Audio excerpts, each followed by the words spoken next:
Recording in progress.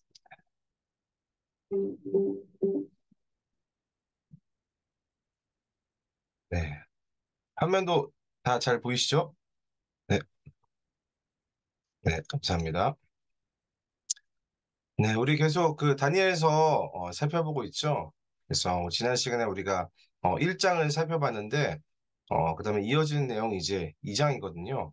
근데 2장 우리가 보기 전에 그 1장에 우리가 살펴봤던 내용들을 좀 전반적으로 좀 복습을 하면서 그다음에 2장 강의로 들어가도록 하겠습니다. 먼저 지난 시간에 1장을 보면은 그 상황을 바라보는 두 가지 관점에 대해서 이 다니엘서 저자가 제시를 했죠. 이첫 번째 관점이 뭐였죠? 이 다니엘 이 서를 받는 이 첫 번째 수신자들의 일차적인 상황들, 네, 1장 1절의 관점이었죠. 이 느부갓네살이 이 예루살렘 성을 애워싸고 있다. 애워쌌더니 이 바벨론이 예루살렘이 유다 나라를 완전히 이제 집어삼키는 그런 형국이다. 이렇게 애워싸고 있는 관점을 먼저 보여줬습니다. 그래서 지금 그 당시에 이 고대 근동의 패권을 완전히 거머쥔 그 바벨론에게 이 유다가 공격당하고 이 처참하게 이제 포로로 이제 끌려가기 직전에 그 1차 포로가 이제 시작되기 그 직전의 상황을 보여주고 있는 거죠. 그래서 지난 시간에 설명드렸던 이 고대 근동의 그 문화로 보면은 철저하게 이 바벨론의 신이 이 유다의 신이죠. 이 하나님을 이긴 것과 같은 그런 상황이 바로 1장 1절의 그런 상황입니다. 그런 관점을 먼저 제시를 하고 나서, 그 다음에 성경에서는 또 다른 관점이 있다. 또 다른 관점에 대해서 제시를 하고 있죠. 어떤 관점이었죠? 네. 2절이었죠. 2절에서 보면 이제 주께서 넘겨주셨다. 이 눈으로 보는 상황을 보면은 바벨론이 완전히 이 하나님의 이 백성들의 나라, 유다를 집어삼킨 것처럼 그렇게 보이지만 그럼에도 이 모든 일들은 하나님께서 하나님께서 넘겨주셨기 때문에 가능한 일이다. 반대로 말하면은 하나님께서 이 유다 나라를 넘겨주시지 않기로 결정했다라면은 아무리 이 바벨론이 세더라도 그때 당시에 이 패권을 다 고대 근동의 패권을 다 거머쥐었더라도 넘어갈 일은 없다. 네, 하나님께서 허락하시고 하나님께서 지금 다 다스리고 계신다라는 것을 1장 2절에서는 보여줬습니다. 그래서 그걸 말해주는 지점이 무엇이라고 했습니까? 네, 이 하나님의 성전에 있는 이 전 그릇, 네, 그 전 그릇에 전부가 다 넘어갔나요? 네, 아니죠. 그 얼마를 그의 손에 넘기셨다라고 그렇게 기록을 하고 있습니다. 하나님이 넘겨주시지 않으면은 하나라도 가져갈 수 없다. 그 수량까지도 하나님께서 허락하신 것이다. 정해주셨다라는 거죠. 그리고 더불어 이 하나님의 이 성전 그릇이 이 바벨론에 갔다라는 것은 어떤 의미가 있다고 제가 말씀드렸습니까? 네, 하나님께서 함께 가셨다. 네, 이 포로로 끌려간 이 이스라엘 백성들과 하나님도 함께 가셨다라는 그런 의미가 있었습니다. 주께서 바벨론과 함께 가셨다. 그렇기 때문에 지금 눈에 보이는 현실의 상황은 완전히 절망적이고 정말 어두움밖에 안 보이지만 여전히 하나님께서 이스라엘을 다스리고 계시고 그리고 더불어서 열방까지도 통치하고 계신다. 그리고 우리가 믿는 하나님이 바로 그런 하나님이다. 이 바벨론의 신 마르두에게 지지 않으셨다. 하나님이 이 모든 것을 다 주관하고 계신다. 그렇게 이야기를 하고 있었습니다. 네. 자, 그렇다면은 이러한 하나님을 믿는 자는 과연 누구인가? 이렇게 이 하나님을 믿는 사람이 과연 누구인가? 그거를 지금 1장에 나오는 이 다니엘을 통해 그리고 다니엘의 세 친구를 통해서 볼 수 있다고 말씀드렸습니다. 그래서 느부갓네살이 1장에 보면은 이 다니엘과 세 친구를 교육하려고 하죠. 구체적으로 이 왕의 음식과 뭐 제사에 드려지는 그런 음식들을 먹게 하고 그리고 갈대아의 학문을 배우게 합니다. 그래서 이 부분을 이야기하면서 이 갈대아에서 가장 발달된 학문이 제가 무엇이라고 했습니까? 이 점성술과 꿈풀이가 굉장히 많이 발달돼 있다. 그 하늘의 별자리를 보고 그리고 그 별자리의 움직임을 보고 미래를 예측하는 학문. 그리고 사람이 꿈을 꾼 것을 해몽하고 그리고 귀신을 불러들이고 그 쫓는 그런 학문이 가장 많이 발달되어 있었던 나라가 바로 이 바벨론이었습니다. 실은 이 부분이 뭐 2장에 더불어서 뒤에 나오는 7장부터나 12장까지의 그 다니엘의 꿈의 내용과 굉장히 많이 연관성이 있는 그리고 우리가 알아야 되는 그런 부분입니다. 그래서 이 바벨론은 그런 이 신의 계시에 따라서 세워진 나라라는 자부심이 있었습니다. 하늘의 별과 그리고 꾸는 꿈은 다 그 당시 신이 주었다. 그런 생각을 가지고 있었거든요. 그래서 지금 바벨론이 이렇게 부흥한 것은 다 그 하나님 그 신의 계시 때문에 바벨론 섬기는 그 신들이 그 별자리를 풀게 하시고 또한 꿈을 꾸게 하심으로 그리고 해몽하게 하심으로 지금 바벨론이 이렇게 성장하게 되었다. 이런 자부심이 있는 나라가 바벨론이었습니다. 근데 다니엘은 그런 왕의 음식을 먹기를 거부하고 또한 자신을 증명하게 된 거죠. 이 포로 중에도 이 하나님의 뜻을 따르기로 결정했다. 그리고 그렇게 할 수 있었던 힘이 어디에서 나왔다라고 말씀드렸죠. 네. 바로 이 다니엘에게는 여기 나오죠. 이 세상을 바라보는 하나님의 관점을 가지고 있었습니다. 네. 1장 1절의 관점이 아니라 1장 2절의 그 관점이 다니엘에게 있었기 때문에 그 하나님을 알았기 때문에 포로로 잡혀 있더라도 이 왕의 명령을 어기면은 불이익과 그걸 넘어서 목숨이 위태할 것이라는 걸 알고 있으면서도 내가 지금 이 자리에서 하나님을 인정하기 위해서 무엇을 선택할 것인가? 그리고 그것을 기꺼이 선택하는 그런 모습을 보여줬습니다. 그래서 하나님께서는 그런 다니엘과 세층에게 이제 지혜를 주셨죠. 그리고 다니엘에게 특별히 뭘 주셨습니까? 네, 더불어 모든 환상과 꿈을 깨달아 알게 하시는 은혜를 주셨습니다. 그래서 오늘 2장 말씀에서 바로 그 1장에서 받았던 그 하나님께서 주셨던 그 은혜가 빛을 발하는 순간이 나오게 되는 거죠. 그리고 마지막으로 그 다니엘로 인해서 이 하나님의 긍휼이 이스라엘 백성뿐만이 아니라 이 이방인들에게도 하나님의 은혜와 긍휼이 흘러가는 이어지게 되는 그런 역사가 일어났습니다. 여기까지가 지난 시간 1장의 내용이었고요. 그리고 우리가 오늘 살펴볼 2장이 바로 1장의 이야기들을 이제 전제로 하고 나서 그다음에 이제 본격적으로 이야기가 들어가게 됩니다. 그래서 이 2장의 내용을 보면은 어떤 이야기가 주를 이루고 있습니까? 우리 다니엘서 뭐 자주 접해보고 많이 읽어보는 그런 성경인데, 네, 느부갓네살 왕의 이 꿈 이야기가 주를 이루고 있죠. 2장은 온통이 느부갓네살 왕의 꿈을 중심으로 네, 그렇게 이루어지고 있는 그런 이야기입니다. 그래서 하나님께서는 이 느부갓네살에게 꿈을 꾸게 하시죠. 네, 그 내용을 보면요. 우리 1절 말씀 우리 함께 같이 읽어보도록 하겠습니다. 네, 시작. 느부갓네살이 다스린 지 2년이 되는 해에 느부갓네살이 꿈을 꾸고 그로 말미암아 마음이 번민하여 잠을 이루지 못한지라. 네, 아멘. 네, 이 장 이야기는 이제 느부갓네살 왕의 이 꿈을 꾸면서 네, 시작이 되는 거죠. 그래서 이 장을 말하기에 앞서서 이 꿈이라는 주제가 다니엘서에서 굉장히 중요합니다. 아까 복습에도 제가 잠깐 이야기했지만 바벨론에서 가장 발달했던 학문, 중요시 여겼던 학문, 꿈풀이였죠. 네, 당시 바벨론에는 꿈은 신의 계시라는 그런 사상이 있었어요. 꿈은 신의 계시다.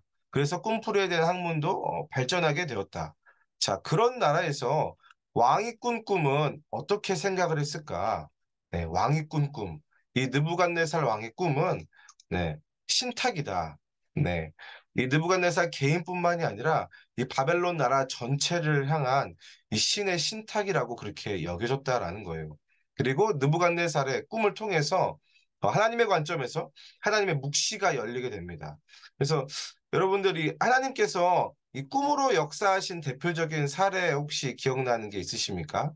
네, 이게 실은 창세기에 나오죠. 이 창세기에 보면은 이제 41장 8절에 보면은 애굽왕 바로가 꿈을 꾸잖아요. 근데 그 본문이 그 창세기 41장의 그 본문이 오늘 다니엘서 2장 1절이랑 굉장히 많이 닮아 있습니다. 여기 이렇게 보시면은 이제 바로의 꿈이 나오죠. 네, 이 바로의 꿈 잘 알고 계시죠? 네, 그 살찐 이제 소가 있었는데 네, 파리한 소가 와가지고 다 먹어버리는 네, 그런 꿈들. 네, 그리고 이삭, 막 이삭이 잘 열렸는데 그걸 또 파리한 이삭이 와가지고 그걸 다 삼켜버리는 그런 꿈입니다. 네, 그리고 2장 1절에서도 이제 꿈이 나오는데 여기서 똑같은 단어들이 나오죠. 네, 요겁니다. 네, 꿈, 네, 꿈 이렇게 두 개 나오고 그리고 번민, 네, 이렇게 두 번 나옵니다. 이거 굉장히 닮았죠. 이 창세기 41장에 바로의 꿈과 그리고 그 꿈을 꾼 다음에 이 왕의 마음. 네. 그리고 여기 다니엘서도 마찬가지죠. 이 느부갓네살의 꿈을 꾸고 어떻게 됐습니까? 마음이 번민하여. 네, 여기도 마음이 번민하다. 네. 아마 그래서 이 모세오경을 잘 알았던 이 이스라엘 백성들이 이 다니엘서 2장 1절을 보았을 때에 아주 대번에 그 얘기를 지금 하고 있구나. 네. 그 모세오경에서의 바로 왕에게 하나님께서 주셨던 그 꿈. 네, 굉장히 비슷하다는 느낌을 아마 받았을 겁니다. 그래서 1절 후반을 보면은 이 꿈을 꾸고 난 이후에 이 느부갓네살 왕의 상태를 이렇게 묘사하죠.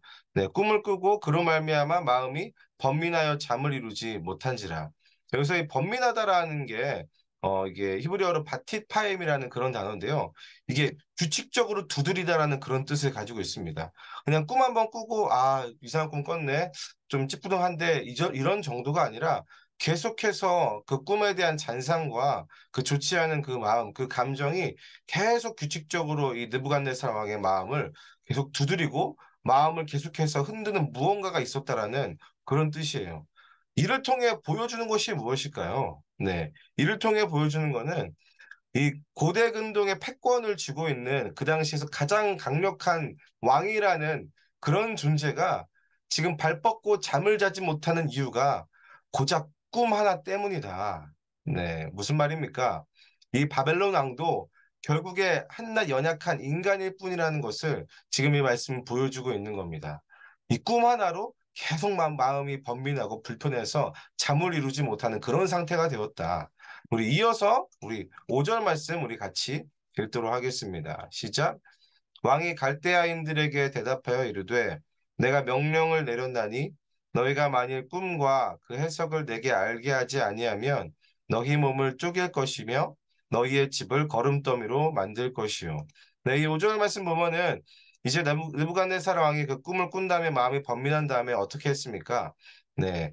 그 바벨론에 있는 그 모든 술사들을 다 부르죠. 뭐 박수와 뭐 술객과 뭐 점쟁이 갈대아의 온갖 용하다는 술사들을 다 불러냅니다. 그리고선 굉장히 특이한 명령을 하죠. 네, 그냥 꿈만 해석할 것을 알려줄 것이 아니라 어떻게 이야기하죠? 내가 무슨 꿈을 꿨는지 한번 맞춰봐라.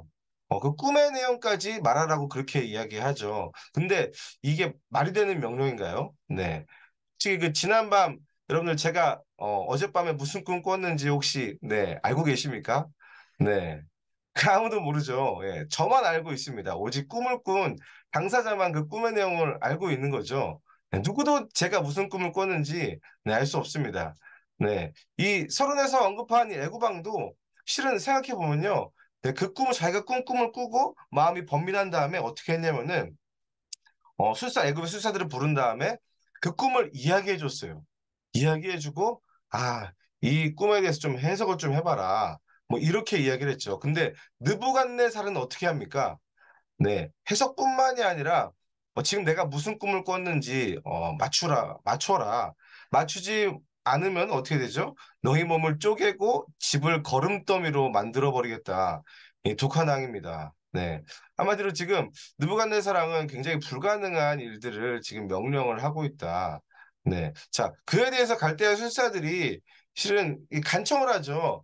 한 번 더 그 꿈의 내용을 조금 알려주시면은 저희가 한번 해석을 해보겠습니다. 이렇게 간청을 하는데 실은 이 왕이 이들의 속셈을 간파해서 이 8절과 9절에 이들에게 이런 이야기를 해요. 이 갈대아 수사들의 속마음을 이 8절과 9절을 보면 두 가지로 요약할 수가 있는데요. 네, 이겁니다. 자, 첫 번째는 이렇게 이야기해요. 시간을 지연하려 함이로다. 예, 요게 이게 좀 반복됐죠. 네, 시간을 지연하게 하려고 한다. 자, 두 번째는 그래서 때가 변하기를 기다리고 있다. 이런 겁니다. 일단 꿈을 들어보고 꿈 내용을 들어보고 그럴듯한 말을 꾸며서 말하고 그런 비슷한 일이 생기기까지 막 기다리는 거죠. 네, 이게 기다리다 보면은 조금이라도 그 자기가 해석했던 내용과 좀 비슷한 일이 생기면은 왕이시여 제가 이야기했던 게 바로 이겁니다. 네, 자기들의 해석이 맞았다라고 그렇게 이야기를 하는 거예요. 자, 근데 실은 이 말은 이 바벨론의 이 점성술이나 꿈풀이가 얼마나 허접한 사술이었는지를 실은 이 느부갓네살의 이 반응과 이 명령을 보면서 이미 느부갓네살 왕도 이들이 얼마나 허접한 사람들이었는지를 알고 있었다는 것을 반증해주고 있습니다. 자, 그럼에도 불구하고 네, 이들을 계속 두었던 이유, 이 갈대아 술사들을 두고 이 학문을 계속 번성하게 냅뒀던 이유, 네, 장려했던 이유는 왕의 입장에서 이런 거예요. 내 명령을 신의 계시로 만들어줄 사람들이 필요한 거죠. 내가 지금 말하고 있는 거, 이거 그냥 내가 말한 게 아니라 신의 명령을 받고 내가 신의 꿈을 꿔가지고 내가 말하고 내가 이렇게 통치하는 거야. 그러면 이제 그거를 이제 그 갈대아 술사들이 이제 뒷받침을 해주고 이 왕의 권력을 유지하게 된다는 겁니다. 자, 그런데 지금 느부갓네살 왕이 이 정도로 어떻게 보면 자신의 권력을 바치해주는 그런 사람들에게 너네 지금 꿈 내용 말하지 않으면 내가 다 죽여버리겠다. 이렇게까지 이야기한 이유가 무엇일까요? 그만큼 지금 느부갓네살 왕에게 하나님께서 꾸게 하신 그 꿈의 내용이 강력했던 거죠. 이 느부갓네살이 이 꿈을 꾸고 본능적으로 생각한 겁니다. 아, 이 꿈은 그냥 꿈이 아니라 이게 나라의 운명을 좌지우지할 정도의 그런 파워를 가지고 있는 그런 꿈이구나. 이거 무조건 알아내야 된다. 네, 자, 그런데 결국에 이 술사들은 어떻게 됩니까? 네, 전혀 알아내지 못하더라. 네, 전혀 알아내지 못하더라. 자, 그래서 여기서 이 갈대아 술사뿐만 아니라 이 인간이란 존재가 어떤 존재인지를 지금 말씀에서는 보여주고 있는 거예요. 자, 인간이 어떤 존재입니까? 네, 인간은 그저 때가 변하기를 기다려야 하는 그런 존재입니다. 다시 정리해서 좀 이야기하면은 이런 거죠. 인간이란 이 묵시 앞에서 인간은 때가 변하기를 기다려야 하는 존재, 기다릴 수밖에 없는 존재가 한낱 인간이라는 존재다. 네, 반대로 인간은 정해진 때와 시간을 바꿀 수 없는 그런 존재죠. 실은 이 시간의 흐름 속에서 살아가는 인간이 할 수 있는 일은 단 한 가지뿐입니다. 그냥 기다리는 거. 네. 자, 그렇다면은 이 모든 역사를 주관하고 다스리는 존재가 누구십니까? 네. 이 꿈을 꾸게 하신 분, 바로 하나님께 이 모든 역사가 달려있다. 하나님께 이 모든 시간이 달려있다. 하나님은 바벨론 왕의 꿈을 꾸게 하시고 그걸 바벨론의 신들을 섬기는 점성가들이 맞추지 못하시도록 봉인을 하셨습니다. 어떻게 했다고요? 네. 이 바벨론 왕의 꿈을 꾸게 하시고 그걸 아무도 맞추지 못하도록 봉인하셨습니다. 이게 도대체 어떤 의미인지. 여러분, 이것이 지금 우리가 살펴보고 있는 그 묵시 문학, 묵시의 가장 큰 특징입니다. 묵시가 무엇입니까? 하나님께서 열어주시지 않으면은 그 누구도 알 수 없는 영역이 묵시다. 그래서 이 묵시를 통해서 누가 이 역사와 시간을 다스리고 있는 존재인가? 바로 지금 너희들에게 이 묵시를 주신 하나님께서 다스리고 계신다. 지금 포로민들에게 이렇게 희망을 주고 있는 거예요. 누가 다스리고 있는 것 같아? 지금 느부갓네살은 그 꿈 하나, 그 묵시 하나로 이렇게 번민하고 있는데 이거를 열고 닫고 하실 그 존재가 누구냐? 네, 우리와 지금 함께 계신 하나님이시다. 네, 그걸 지금 이야기하고 있습니다. 하나님 이런 분이시죠. 이 세상의 때와 시간을 다 주관하고 이끌어 가시는 분이 하나님이십니다. 자, 그래서 이 갈대아 술사들에게 이렇게 이야기를 하죠. 이 10절과 11절 말씀인데요. 중요한 부분만 보면은 이거예요. 그 일을 보일 자가 한 사람도 없으므로 어떤 왕도 물은 자가 없었나이다. 육체와 함께 살지 아니하는 신들 외에는 네, 이게 이 갈대아 술사들이 이 바벨론 왕에게 했던 하소연 같은 그런 말이거든요. 특별히 이 11절 말씀, 육체와 함께 살지 아니하는 신들 외에는 네, 이게 어떤 신이냐면은 인간의 모든 것을 완전히 초월하고 감히 범접할 수 없는 그런 신을 의미합니다. 그래서 이 말은 적어도 이 술사들이 믿는 이 바벨론의 신들은 이 정도 레벨의 신까지는 아니라는 말을 지금 하고 있어요. 쉽게 말해서 자신들이 섬기는 신들이 지금 무능하다라고 지금 고백하고 있는 거예요. 자, 그런데 우리 하나님은 그런 분이 아니시다. 우리와 함께 계시고 우리 곁에 계시고 이 묵시를 주시고 열어주시는 분이 하나님이시다. 네. 그래서 결국에 이 일로 인해서 이 바벨론 술사들이 전부 다 죽임을 당하는 그런 네, 일들이 막 벌어지는데요. 우리 14절 말씀 우리 이어서 우리 같이 또 읽도록 하겠습니다. 시작.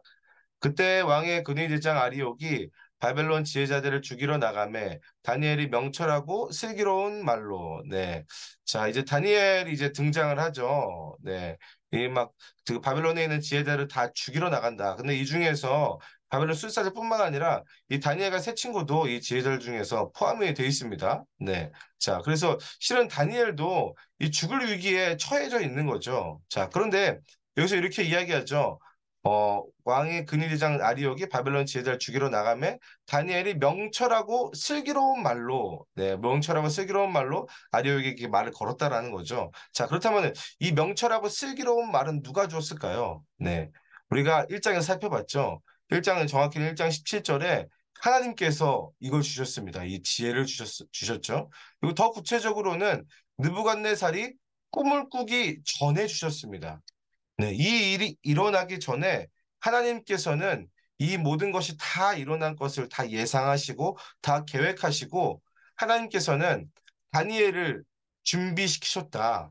그 하나님께로 뜻을 정해서 이 바벨론의 왕의 진미를 먹지 않기로 결정한 그 다니엘에게 하나님께서 이미 이 지혜, 이 명철과 슬기를 허락해 주셨다. 이미 여기에서부터 이 모든 시간을 다스리는 분이 하나님이라는 메시지가 계속해서 지금 흐르고 있는 거예요.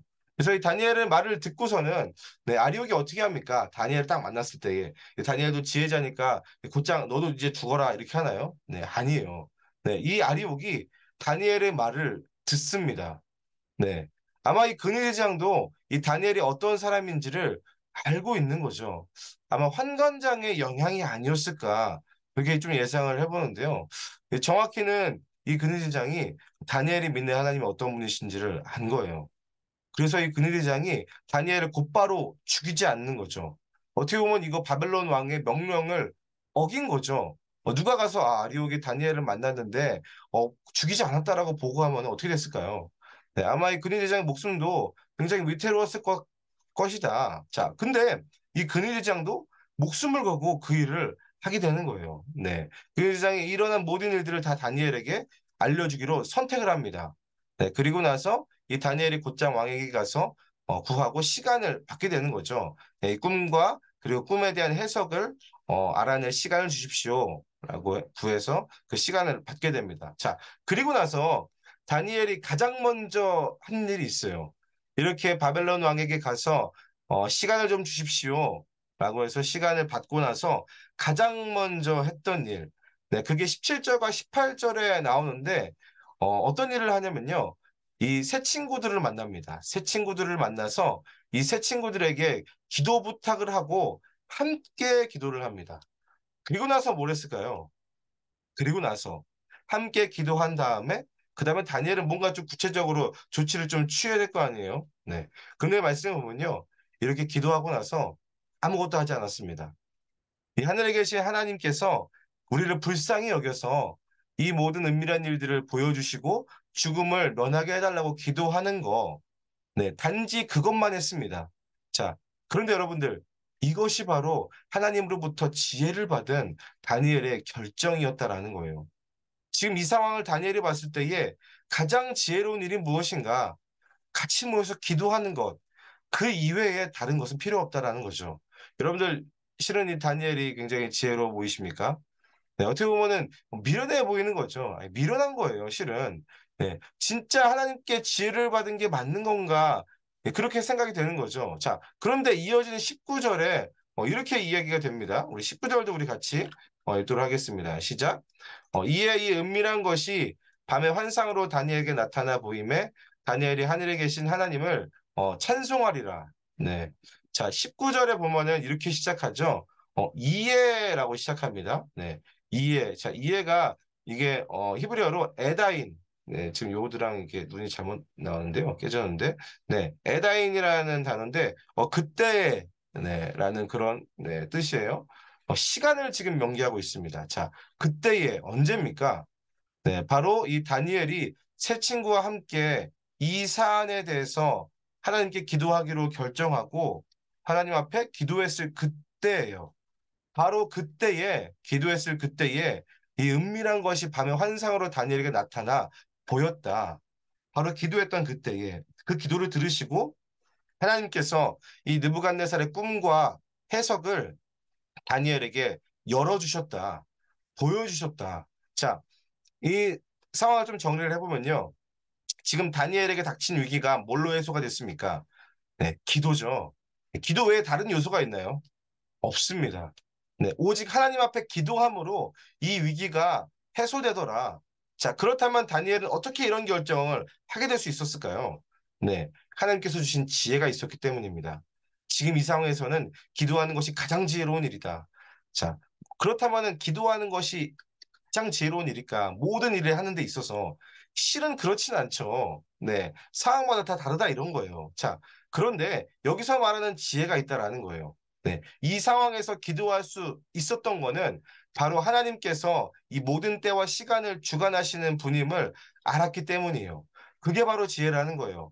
가장 뛰어난 지혜가 무엇인가? 지금 그렇게 본문이 물어보고 있는 거죠. 실은 이 다니엘과 세 친구 말고도 바벨론에 온갖 지혜자들이 다 있었죠.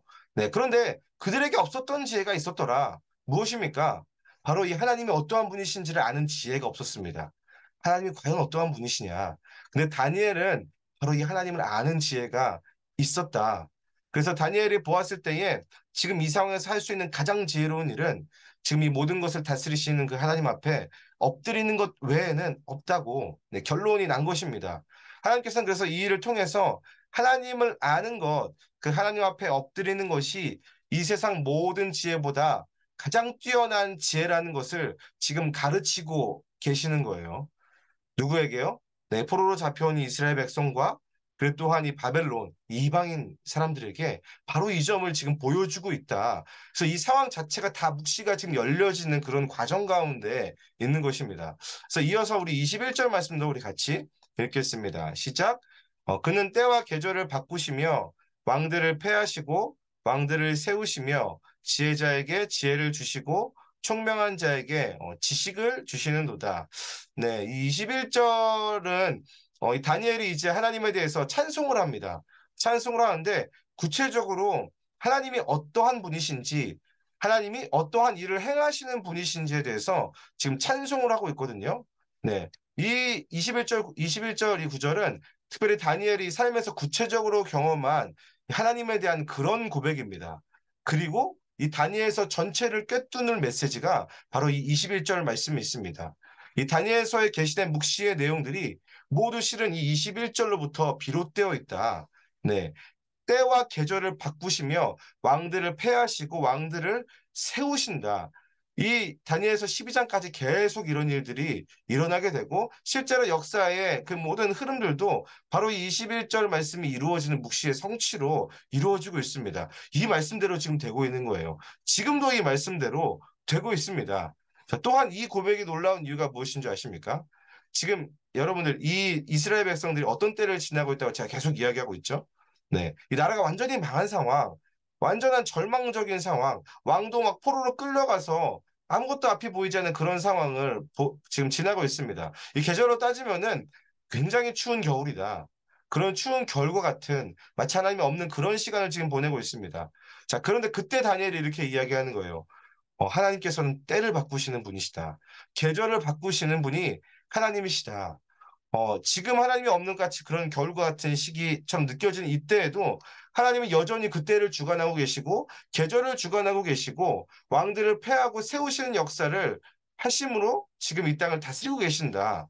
네, 더불어 하나님은 너희들을 잊지 않았다. 하나님은 너희를 잊지 않았어. 즉시 이 너희들의 모든 기도에 응답하시는 분이 하나님이셔. 다니엘을 봐라. 지금 그렇게 말씀하고 있는 거예요. 네, 이스라엘 백성들에게 굉장히 큰 위로를 주는 그런 성경입니다. 다니엘은. 네. 이어서 이 23절을 보면은 이어서 다니엘이 하나님에 대해서 이렇게 표현을 해요. 나의 조상들의 하나님이라고 이야기합니다. 그럼 조상들의 하나님이라고 하면 구약에서는 보통 이렇게 이야기를 합니다. 아브라함의 하나님, 이삭의 하나님, 이 야곱의 하나님. 네, 이렇게 하나님에 대해서 이야기하는 거 많이 본 적이 있으시죠? 네. 자, 그렇다면 조상들의 하나님을 부르는 이유가 무엇일까? 네. 그 조상들의 하나님이 지금도 여전히 우리를 다스리시는 동일하신 하나님이시다. 그렇게 고백하고 있어요. 그때 조상들에게 신실하셨던 것처럼 하나님도 여전히 그때와 마찬가지로 여전히 신실하신 분이시고 때와 계절과 시간은 왕들은 다 패하고 세워지고 다 변하지만 우리를 부르시고 우리를 다스리시는 그 하나님은 결코 변함이 없으신 하나님이시다. 네, 그 이야기를 하고 있는 거예요. 그래서 아까 우리가 1절을 살펴볼 때에 그 애굽왕 바로에게 꿈으로 그렇게 역사하셨던 것처럼 하나님께서는 지금 바벨론 왕에게도 하나님의 섭리를 이루기 위해서 꿈을 통해서 이렇게 역사하시는 걸 봐라. 하나님 여전히 동일하신 분이시다. 여전히 다 주관하고 계시는 분이시다. 그 고백을 하고 있는 겁니다. 자, 그래서 이 다니엘은 22절에서 이렇게 고백을 하는데 우리 마지막으로 우리 22절 말씀, 네, 22절 말씀 우리 같이 읽도록 하겠습니다. 읽겠습니다. 시작. 그는 깊고 은밀한 일들을 나타내시고 어두운 데 있는 것을 아시며 또 빛이 그와 함께 있도다. 네, 여러분들 이 22절의 고백을 보면서 좀 어떤 생각들이 드십니까? 네, 깊고 은밀한 일을 나타내신다. 그 어두운 데 있는 것을 아시며 또 빛이 그와 함께 있도다. 지금 보면은 빛과 어둠을 지금 대조해서 계속해서 이야기를 하고 있죠. 네, 저는 이 말씀을 보면서 그 창세기 1장의 말씀이 좀 생각이 났습니다. 이 창세기 1장에 보면은 이런 얘기를 하죠. 이 어두운 데 있는 것을 아시며 네, 창세기 1장 2절 보면 이렇게 이야기합니다. 땅이 혼돈하고 공허하며 흑암이 깊음 위에 있고 하나님의 영은 수면 위에 운행하시니라. 네, 흑암이 깊음 위에 있을 때에 완전히 어두운 가운데 있을 때에도 하나님이 어떠한 분이신가? 하나님의 신이 운행하신다. 그리고 나서 나오는 말씀이 무엇입니까? 빛이 있으라라고 말씀을 하시죠. 네, 이것을 이스라엘 백성들의 그 상황에 적용해 본다면은 과연 우리가 믿는 하나님은 어떠한 분이신가? 이 바벨론의 포로의 어두운 상황 중에 있지만 그 어두운 와중에도 하나님께서는 지금 이스라엘 백성들 중에서 운행하고 계신다. 하나님이 너희들의 그 어두운 것을 알고 계셔. 네, 그리고 하나님께서 뿐만 아니라 너희들 안에서 함께 운행하고 계셔. 그 어두움 중에서도 운행하시고 빛을 비추시는 분이 하나님이시다. 네. 자, 더불어서 지금 다니엘이 지금 맞이하고 있는 어떻게 보면 1장부터 계속해서 지금 어두운 상황 가운데 있는 거죠. 목숨의 그런 위기 가운데 계속해서 있습니다. 하지만 그런 캄캄한 어둠과 같은 그런 상황에서 그의 백성들이 해야 할 일은 무엇인가? 네. 하나님께서 불쌍히 여겨주시기를, 하나님께서 은혜를 베풀어 주시기를 위해서 기도해야 된다. 주님 앞에 무릎을 꿇어야 된다. 여전히 무릎을 꿇는 하나님의 백성들을 하나님은 잊지 않으신다. 응답하신다. 하나님께서는 지금 그 메시지를 이 다니엘이라는 이 한 사람을 통해서 지금 백성들에게 선포하고 계십니다. 여러분, 이러한 하나님이 바벨론에게 패배한 신입니까? 하나님께서는 과연 그의 백성들에게 침묵하시는 하나님이십니까? 결코 아닌 거죠. 오히려 지금 하나님께서는 어디에 계시느냐? 우리와 지금 함께 계신다. 지금 하나님께서 얼마나 우리와 함께 계시는지를 이 모든 백성들의 하나하나의 상황을 짚어가면서 지금 말씀하고 계시는 거예요. 실은 이 장의 바벨론 그 느부갓네살 왕의 꿈처럼 보이지만 실은 꿈은 그냥 보이는 현실입니다. 그냥 보이는 현실이고 바로 이 메시지를 전하고자 하는 그런 매개체일 뿐이에요. 이 어두움 중에도 하나님께서 너희들의 모든 상황 하나하나를 구석구석 다 알고 계신다. 그 메시지를 지금 다니엘서 2장은 던지고 있는 겁니다. 네, 여기까지고요. 이 오늘 그 본문은 실은 2장 1절부터 24절까지의 내용이거든요. 그래서 이 말씀을 좀 준비하면서 두 가지 좀 사색 질문을 좀 생각해 봤습니다. 그러니까 또 묵시문학 사색이니까 또 질문이 있어야 되지 않겠습니까? 네. 첫 번째는 무엇이 가장 지혜로운 선택인가? 이 느부갓네살 왕으로 인해서 이 목숨이 위태로운 그런 순간에 다니엘이 했던 선택은 과연 무엇인가? 네, 하나님께 기도하는 것을 선택했다. 이 선택이 가장 그 당대 가장 지혜롭다고 이야기하는 그 어떤 지혜자의 선택보다도 더 위대하고 가장 지혜로웠던 선택이었다는 것을 우리가 주목해 봐야 됩니다. 지금 우리도 마찬가지죠. 이게 무턱대고 기도하라는 그런 말이 아니에요. 나는 지금 어떤 선택을 할 것인가? 특별히 이 하나님의 그 주대심을 하나님이 그럼에도 불구하고 내 삶의 주인이시고 그럼에도 하나님께서 나와 함께 하시는 것을 확신하십니다. 그 주대심을 인정하고 어떻게 드러낼 것인가? 어떠한 선택을 함으로 그걸 어떻게 드러낼 것인가? 네, 바로 거기에서부터 저는 하나님의 역사가 일어난다라고 그렇게 믿습니다. 그리고 두 번째 질문은 이거예요. 하나님이 알고 계시는가? 네. 또 한 가지는 하나님께서 지금 내가 당면하고 있는 이 상황을 알고 계시느냐입니다. 이게 굉장히 중요한 거예요. 실은 뭐 이렇게 생각할 수 있어요. 아, 뭐 하나님은 뭐 무소부지하시고 뭐 이 모든 만물을 다 창조하시고 어디든 계시는 분이니까 뭐 다 알고 계시겠지. 이렇게 그냥 우리가 쉽게 생각할 수 있지만 그게 아닌 거죠. 네, 과연 지금 하나님께서는 나의 지금 이 상황에 있어서 내가 지금 당하고 있고 내가 지금 느끼고 있는 이 감정에 있어서 하나님께서 어떤 마음을 가지고 계시는지 어떠한 생각을 가지고 계시는지를 우리가 알고 있어야 됩니다. 뭐 내 나름대로의 뭐 상황과 판단과 뭐 계획들, 앞으로 미래에 일어나야 될 일들, 당장에 지금 내가 막아야 될 어떤 일들에 대해서 뭐 예측하고서는 대비하는 것, 그것도 물론 중요합니다. 물론 중요하지만 그보다 더 중요한 것, 예수 그리스도를 믿는 성도로서 가장 중요한 게 뭐냐면은 하나님께서 지금 이 사안에 대해서 지금 어떤 마음을 가지고 계십니까? 주님은 이때 어떤 생각을 가지고 계십니까? 하나님의 감정은 어떠세요? 그거를 물어봐야 됩니다. 주님, 이 일이 일어나게 된 이유가 무엇입니까? 이를 통해서 주님 저에게 가르치고자 하는 하나님은 어떠한 분이십니까? 그 하나님의 성품은 무엇입니까?